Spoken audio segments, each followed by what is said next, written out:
Ho-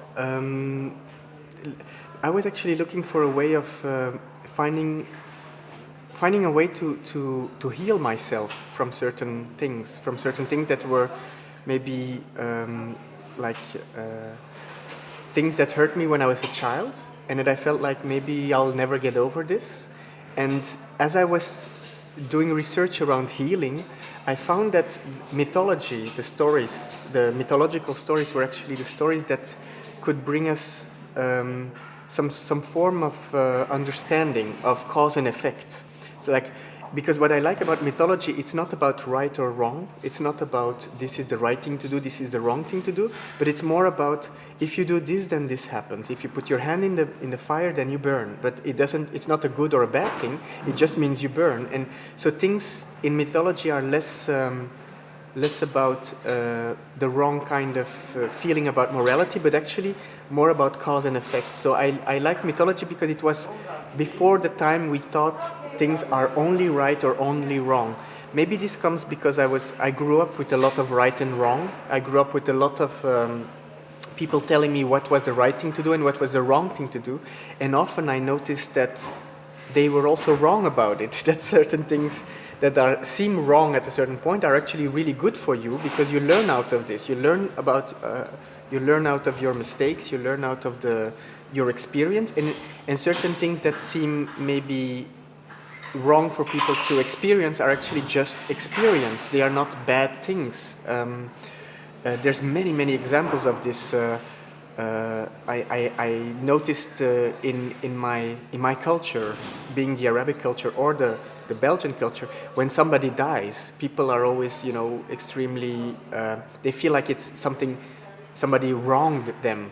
It's like somebody did this and it's wrong. But actually, it's nature. People do die, and there is a natural progression of life where things die and things get reborn, and there's a sense of a cycle. And I think with myth, I liked to explore this part, this kind of difficult place where there is just cause and effect, and not always this right or wrong. So basically, that was my biggest aim.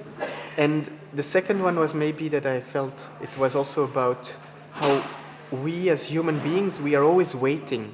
We're always waiting for the solution to come to us, as if somebody will come and save us from the ecological disaster or economical crash or anything that's a problem. We always think somebody else will solve it for us. We're never really, we don't grow up, few people grow up with a sense of proactiveness. We're kind of also in a society, and also somehow our religions, they basically teach us to wait. And things will solve by itself, and we should not try to change anything in life because it is the way it's supposed to be.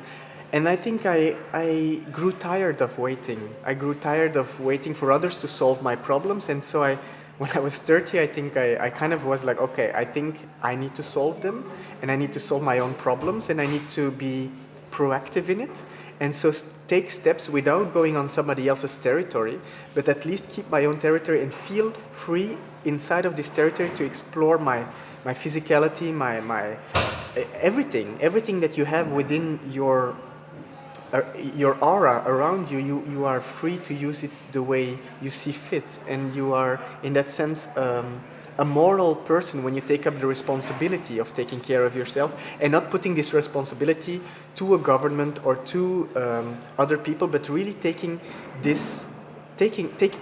up your own responsibility in life. And suddenly you realize that you have a lot of things to say, you have a lot of impact on other people, and you are actually working together with other people who also take up their responsibility, and together we are all responsible people working together towards maybe a better life for all of us. But something